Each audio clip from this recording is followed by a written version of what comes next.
No livro de Romanos, capítulo 14, estamos terminando o livro de Romanos. E lembrando que o apóstolo Paulo escreve da prisão esta carta a um grupo de judeus e gentios que estavam servindo na mesma igreja. E lembre-se que os judeus foram expulsos de Roma e que depois voltaram. E quando voltaram, a maior parte da igreja eram gentios.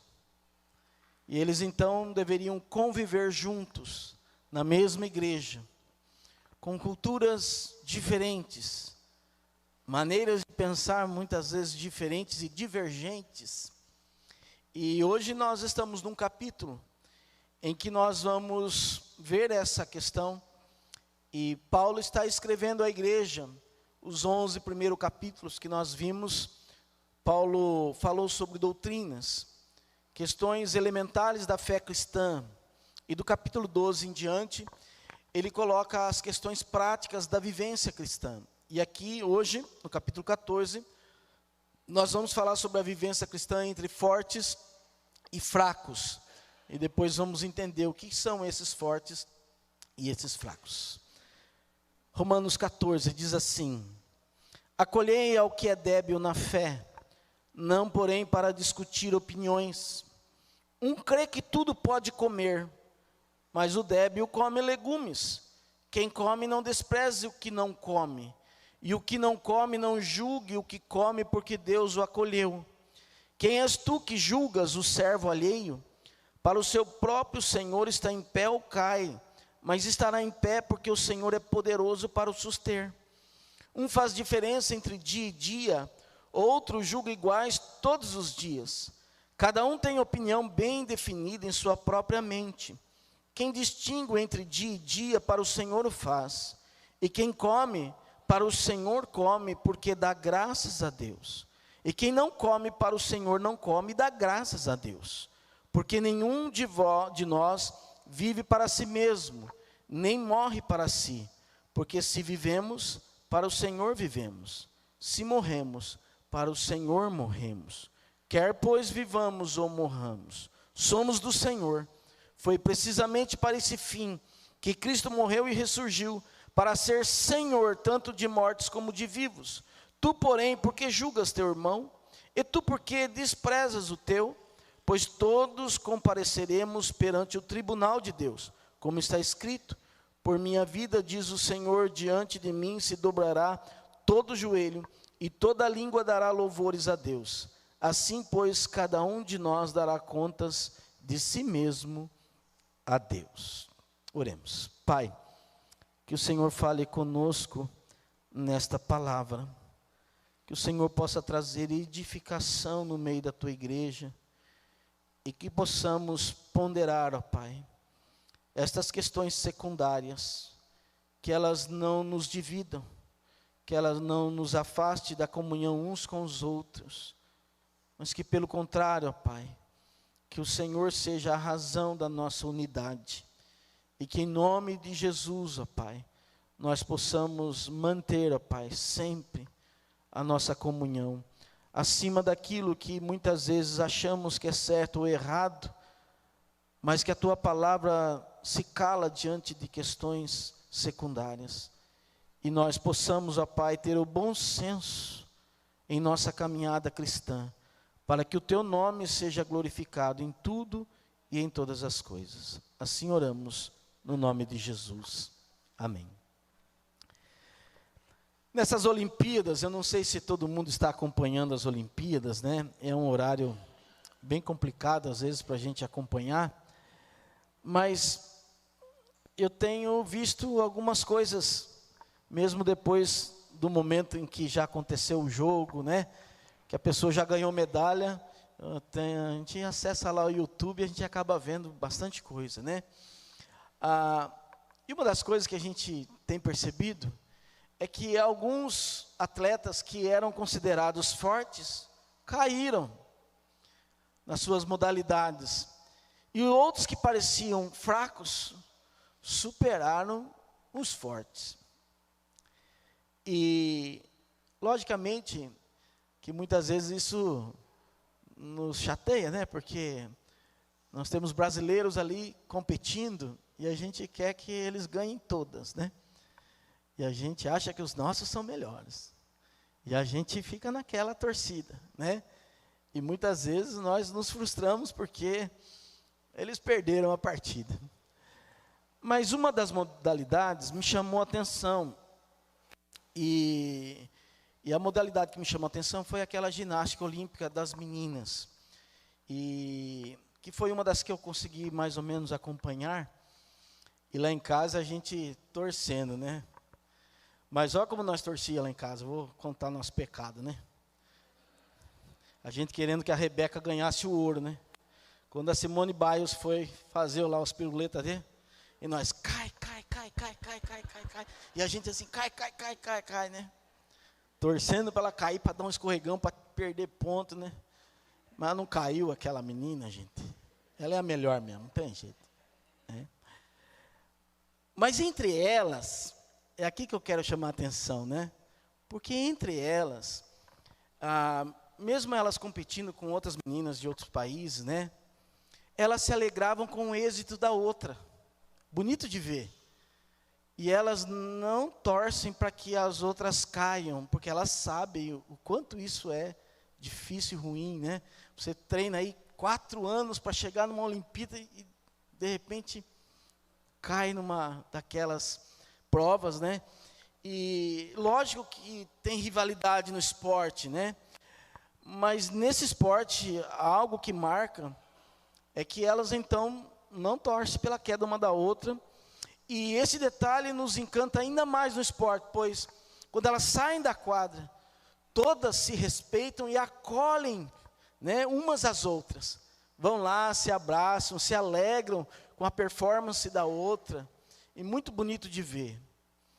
E nós estamos diante de um capítulo em que acontecia algumas coisas que não promoviam esse respeito mútuo uns com os outros. E Paulo está tratando isso com judeus e gentios, quando os judeus, que eram considerados os fracos, não comiam determinadas comidas por conta daquela mentalidade judaica do Antigo Testamento. E Cristo, quando morre na cruz, a Bíblia diz que o fim da lei é Cristo. Que leis são essas? As leis cerimoniais e leis civis. Então, as festas, as comidas, tudo era sombra do que Cristo faria por nós e exemplificava tudo em Cristo.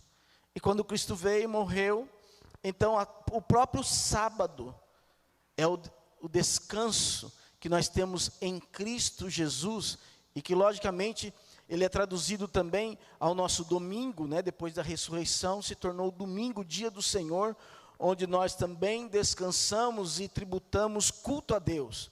E levamos isso muito a sério. Agora, alguns pegam o sábado, o dia do descanso, e idolatram, e sacralizam, e o sábado se torna maior que Cristo para muitas igrejas. E estas questões trazem divergência no meio do povo de Deus. E aqui no capítulo 14, Paulo está tratando da tolerância em relação às escolhas pessoais de outros cristãos. Os gentios, por outro lado, eles não observavam as tradições judaicas sobre alimentação e os dias de festas que para os judeus eram sagrados. Paulo defende a postura de que cada cristão deve seguir a sua própria consciência e não julgar os outros por suas escolhas. Uma coisa bem comum no nosso país é esporte, né? Imagine, né? Se a gente for começar a debater aqui que o Corinthians é melhor que o Palmeiras e que o crente tem que ser corintiano. Já pensou, Eric? Vai perder tempo, né? Aí, ó, dá uma divergência. Então, são coisas secundárias que não deveriam nos dividir ou nos separar, porque um torce para um time e outro torce por outro. E é importante lembrar que os cristãos daquele primeiro século viviam num mundo em que não era favorável ao cristianismo. A igreja era perseguida pelo Império Romano e tinha que se esconder e se reunir secretamente. E além disso, havia toda essa diferença cultural de tradição entre os convertidos, judeus e gentios. E todos esses fatores influenciam o que Paulo disse aqui em Romanos 14. Os judeus eram considerados fracos, então, por terem dificuldade de comer aquilo que os gentios, considerados fortes, comiam, e que eles não guardavam os dias sagrados, por saber que tudo isso estava cumprido em Cristo Jesus. Eles entenderam mais rápido que os judeus o que Cristo realizou na cruz. E, portanto, tudo isso causava essa divisão. Então, diante dessas controvérsias, como devemos viver com os irmãos fracos e fortes na fé? Primeiro aprendizado nosso, irmãos. Nós devemos viver acolhendo uns aos outros. O que está dizendo o texto? Acolhei ao que é débil na fé, não porém para discutir opiniões. Um crê que tudo pode comer, mas o débil come legumes. Quem come não despreze o que não come, e o que não come não julgue o que come, porque Deus o acolheu. Quem és tu que julgas o servo alheio? Para o seu próprio Senhor está em pé ou cai, mas estará de pé, porque o Senhor é poderoso para o suster. Aqui é aquela controvérsia que também no nosso país é muito comum no meio evangélico. O crente pode beber ou não? Para uma ala dos cristãos, o crente pode beber, ele não pode se embriagar, e é o que a Bíblia diz, e realmente a Bíblia diz isso. Agora, para outros, eles acham que tem que se abster totalmente. E o que deve acontecer?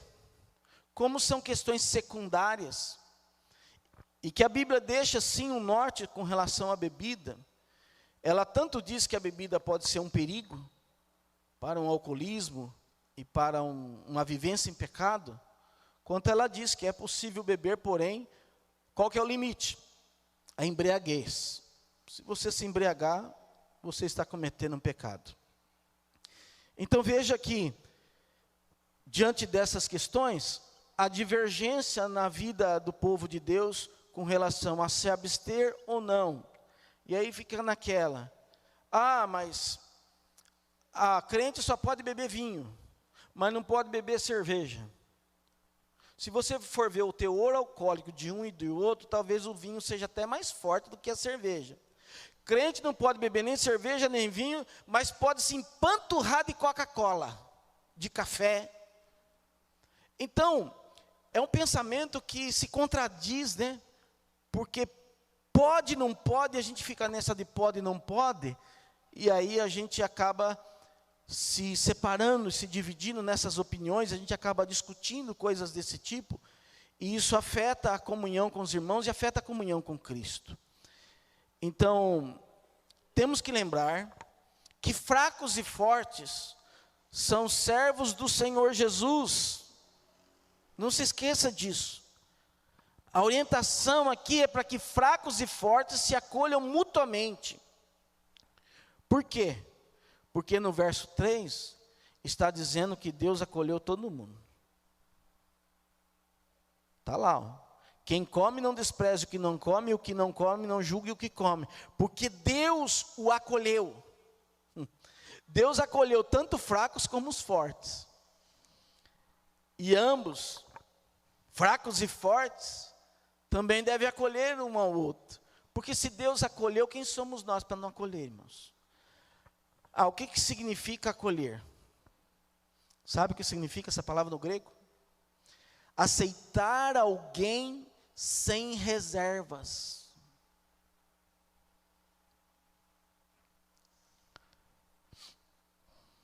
Eu vou mexer no vespeiro. Você aceita um irmão na fé petista? E você, petista, aceita um irmão na fé bolsonarista?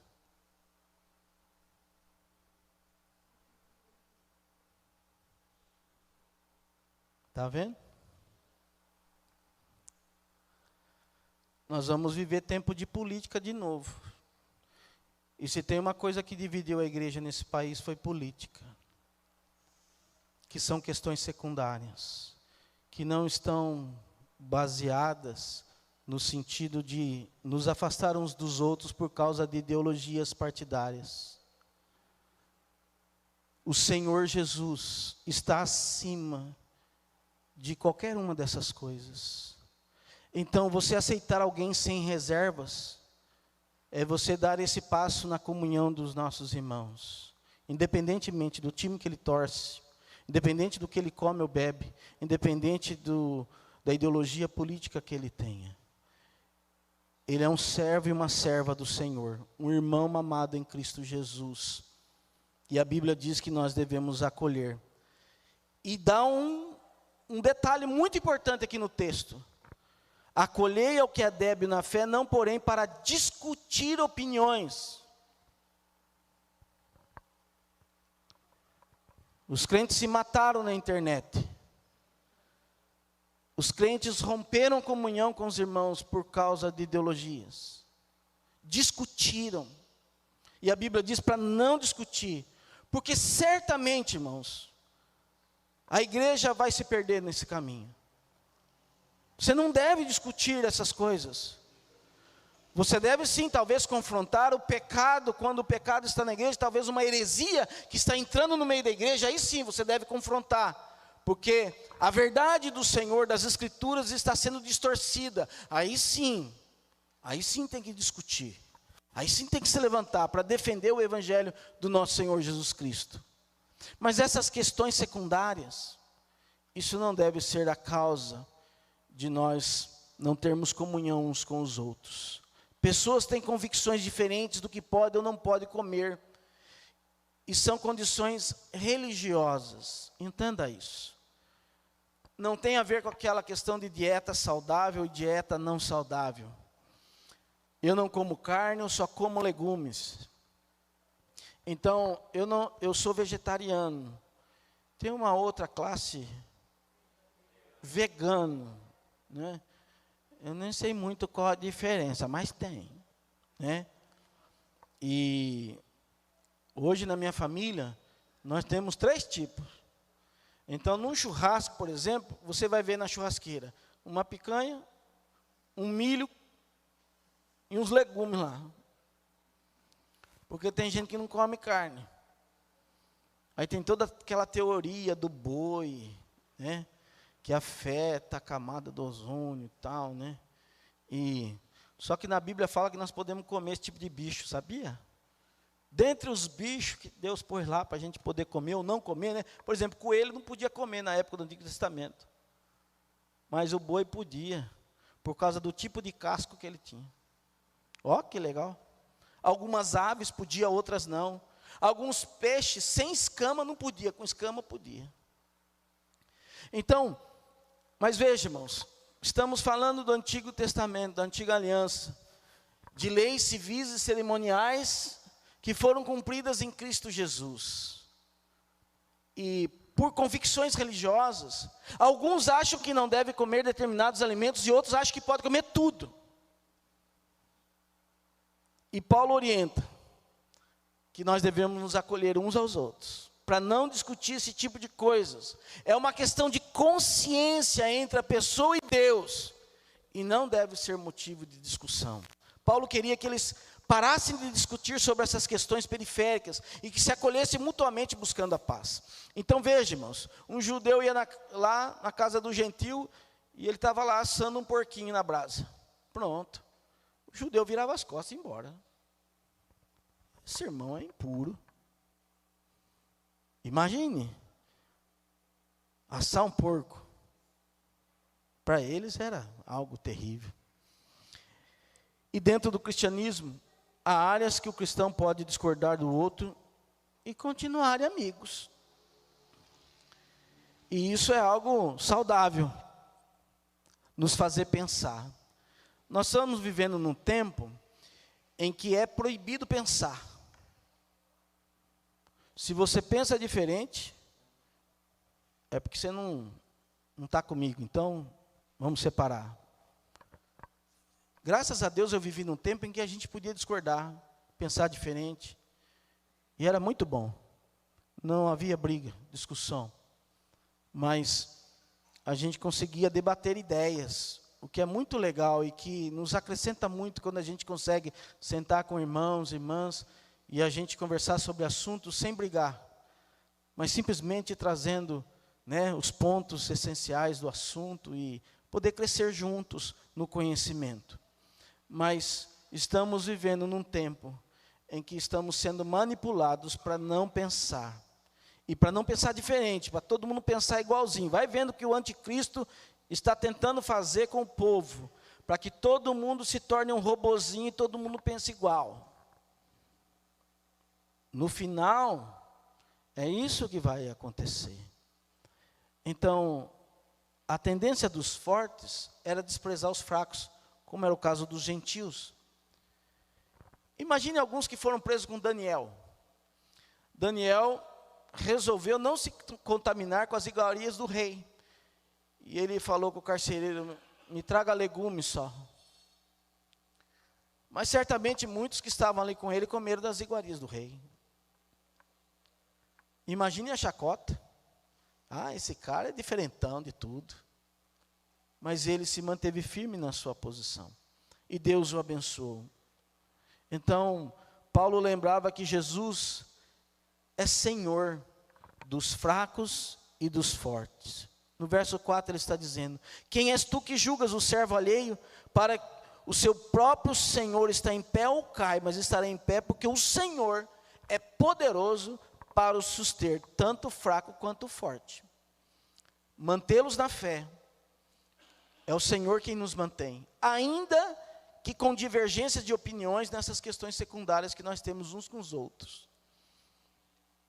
Mas o que nós não podemos perder de vista, irmãos, que Cristo Jesus morreu pelos fracos e fortes, que o sangue dele foi derramado tanto para um quanto para outro, que nós somos irmãos em Cristo Jesus, que a nossa principal bandeira é Cristo e nada além de Cristo, que o Senhor está acima de todas as nossas divergências, e que perseverar na comunhão, no partir do pão e nas orações, exige realmente um esforço da nossa parte, em perseverar. Por isso que a palavra diz, persevere na comunhão, na oração, no partir do pão, lá em Atos 2:42.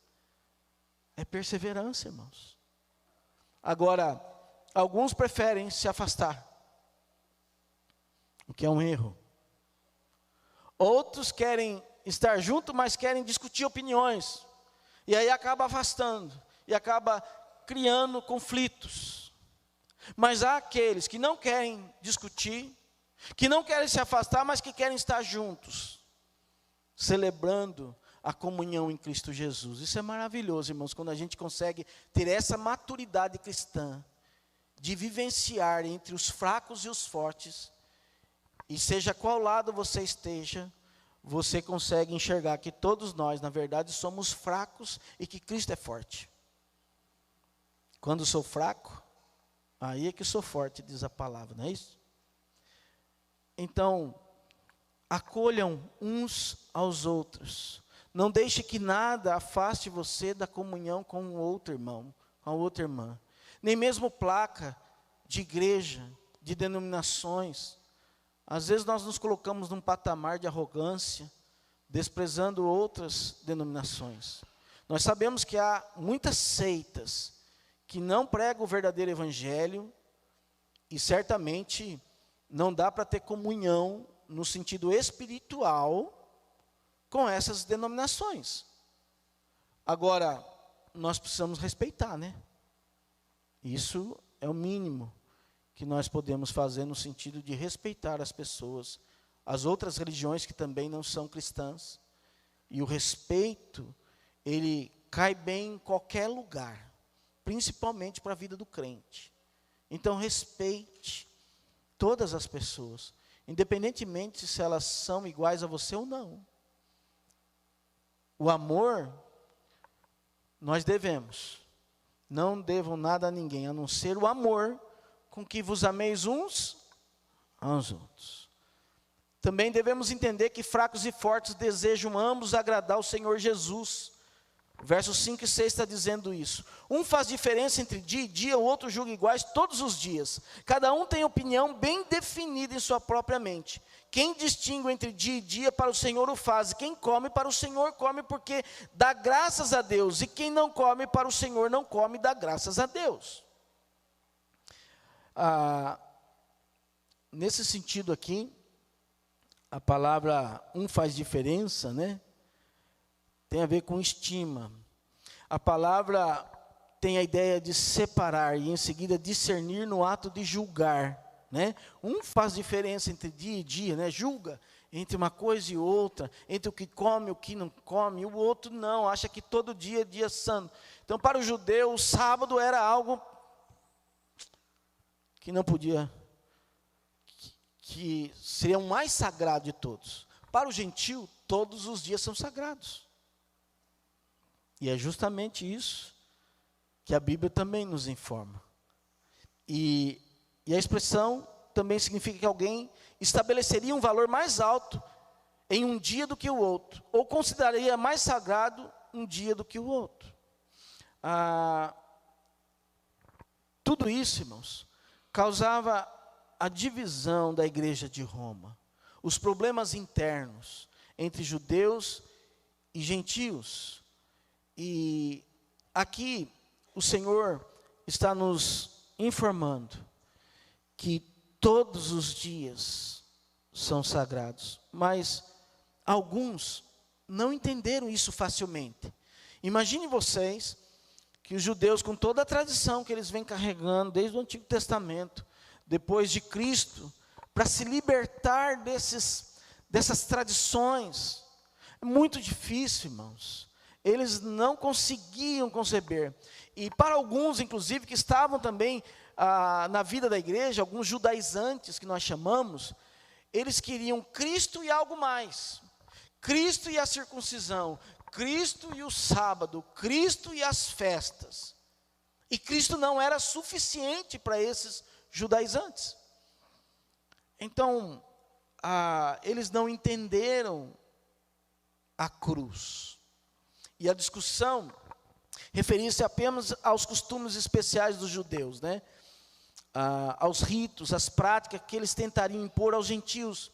Eles voltaram para Roma, entraram na igreja onde a maioria era gentios e queriam impor as suas regras e normas para os gentios.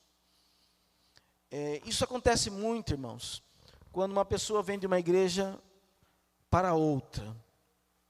Por exemplo, alguém que venha de uma igreja pentecostal, numa igreja reformada, vai sentir uma enorme diferença no sentido de culto.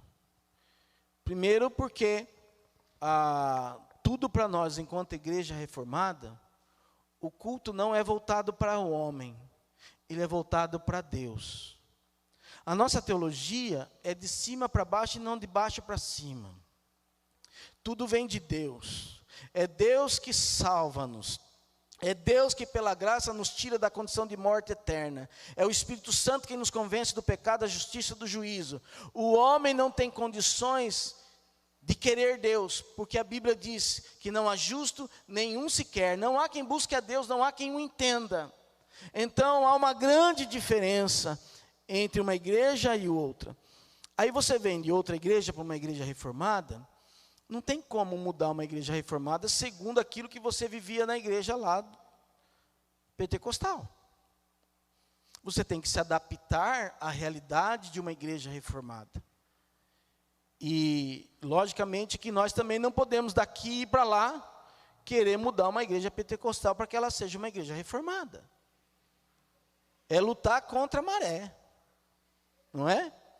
Então, nós precisamos ter esse bom senso de que o fato de eu ter vivido anos numa igreja e vir para outra, não quer dizer que eu vou mudar essa outra segundo o meu modo de pensar. Eu tenho que ver se realmente é aqui que eu quero ficar.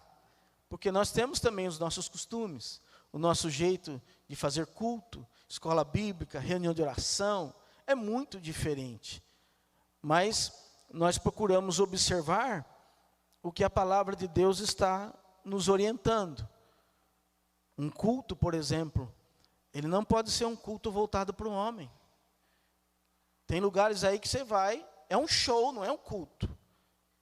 Hoje de manhã eu falei, paredes pretas, luzinha colorida, brilhando, entretenimento de várias formas para segurar o crente na comunhão. Mas não é um culto para Deus, é um culto para o homem, que tem que vir no culto, e as pessoas têm que oferecer alguma coisa, ou prosperidade, ou cura, ou profecias, para as pessoas poderem aceitar aquela igreja, aquele lugar. E aí já não é um culto para Deus, mas é um culto para o homem. Então, nesse quesito, o povo judeu e gentil, eles estavam se degladiando, mas ambos queriam agradar ao Senhor. Veja só, irmãos, ambos queriam agradar ao Senhor. Está aqui na palavra. Cada um quer dar graças a Deus por não comer ou por comer. Isso vai do quê? Da consciência. Porque não é um pecado comer ou deixar de comer, beber ou deixar de beber. Isso vai da consciência de cada um, né? Agora, não se esqueçam, qual é o limite do comer ou não comer, do beber ou não beber? O amor uns aos outros. Porque aqui na palavra, deixa eu só lembrar aqui, capítulo 15, verso 1 diz assim: ora, nós que somos fortes devemos suportar as debilidades dos fracos, e não agradar a nós mesmos. Então assim, meu irmão, minha irmã, se você sabe que teu irmão, ele não come aquilo, não coma. Não porque na sua consciência você acha que aquilo é um pecado, mas por amor ao irmão. Alguns comem, aí você come junto. Outros não comem, você se abstém. Então o critério qual é? O bom senso. E sempre o amor vai ser o limite. Então, porque eu amo meu irmão, porque eu amo minha irmã, eu não vou discutir com ele essas questões. Eu vou amá-lo. E são questões que não tem a ver com a essência da nossa fé, daquilo que cremos. Não está causando nenhum transtorno no sentido doutrinário, mas são questões periféricas da fé cristã. E que essa é a que mais divide a igreja, que mais nos separa. O que não deveria é o que mais acontece por conta das divergências de opiniões. Fracos e fortes vivem e morrem para o Senhor, como está no verso 7 a 9. Porque nenhum de nós vive para si mesmo, nem morre para si. Porque se vivemos para o Senhor, vivemos. Se morremos para o Senhor, morremos. Quer pois vivamos ou morramos, somos do Senhor. E foi precisamente para esse fim que Cristo morreu e ressurgiu, para ser Senhor, tanto de mortos como de vivos. Então Paulo está enfatizando que cada crente com suas opiniões definidas, que deseja agradar ao Senhor, ambos nesses assuntos secundários estão honrando o Senhor. Tanto viver ou morrer constitui a totalidade da nossa existência. Vivendo na terra ou no céu, somos do Senhor, para ser Senhor de vivos e mortos. Nós temos uma igreja imanente e transcendente, daqueles que já morreram e daqueles que permanecem ainda vivos. A igreja do Senhor, ela é composta de todos os nossos irmãos. E tudo isso, nós temos que lembrar que a nossa vida, ela é dada por Deus. E nós devemos honrá-lo e glorificar ao Senhor. Quer vivamos, quer morramos, somos do Senhor e o Senhor é nosso. E finalmente, fracos e fortes comparecerão ambos no dia do juízo. Olha aqui, verso 10 a 12. Tu, porém, porque julgas teu irmão, e tu porque desprezas o teu, pois todos compareceremos perante o tribunal de Deus. Como está escrito: por minha vida, diz o Senhor, diante de mim se dobrará todo o joelho, e toda língua dará louvores a Deus. Assim, pois, cada um de nós dará contas de si mesmo a Deus. Então não julgue o teu irmão, porque já existe um juiz, e não somos nós, é o próprio Deus, o juiz, Ele que julgará todas as coisas. A palavra de Deus nos traz vários textos bíblicos sobre julgamento. Por exemplo, em Ezequiel 18, 10 a 32, diz assim: porque Deus há de trazer a juízo toda a obra, e até tudo que está encoberto, quer seja bom, quer seja mal. Também, vamos ver alguns outros textos, e olha só, esse aqui de Mateus 25, 31, 33. Eu continuei olhando até que foram postos uns tronos, e um ancião de dia se assentou, a sua veste era branca como a neve, e o cabelo da sua cabeça como a pura lã, e o seu trono era de chamas de fogo, e as suas rodas de fogo ardente. Um rio de fogo manava e saía diante dele, milhares de milhares o serviam, e milhões de milhões assistiam diante dele. Assentou-se o juízo, e abriram-se o livro. Talvez para alguns que vivem no meio da igreja, como joio, talvez não, com certeza, o Senhor vai dizer: não vos conheço, apartai-vos de mim. E os que vivem como trigo, o Senhor vai dizer: vinde benditos meu Pai, entrai e tomai posse do reino. Estou te esperando, estamos juntos. Você me confessou? Então eu vou confessar você diante do Pai. Por isso que nós fazemos o batismo, a profissão de fé, ritos extremamente importantes que nós confessamos que Jesus Cristo é Senhor sobre nossa vida. Mas Ele é o juiz, Ele que está sentado no trono, é Ele que irá nos julgar.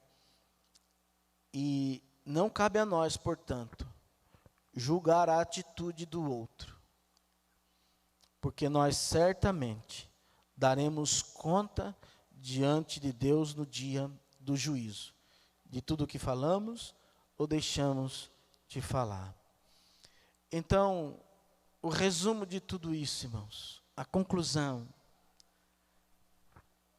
quer comamos ou bebamos, ou façamos outra coisa qualquer, façamos tudo para a glória de Deus, porque dele e por meio dele, para ele são todas as coisas, a ele a glória eternamente, amém. Então o critério é: a sua consciência está em paz? Então, ok, você não está pecando. Você não tem paz para fazer isso ou aquilo? Então, espera lá, tem que pensar direitinho, porque isso pode ser um pecado. Você não está acolhendo o outro porque ele é diferente de você? Então eu quero dizer que isso vai continuar até a eternidade. E nós precisamos aprender a conviver com o diferente, com o contrário. É muito bom, né, quando você tem pessoas que pensam do mesmo jeito que você, e você caminha junto e não tem briga, não tem discussão, né? Mas como desenvolver o amor quando o outro não pensa como eu penso? Quando as nossas posições são divergentes. Então eu desenvolvo o amor me aproximando.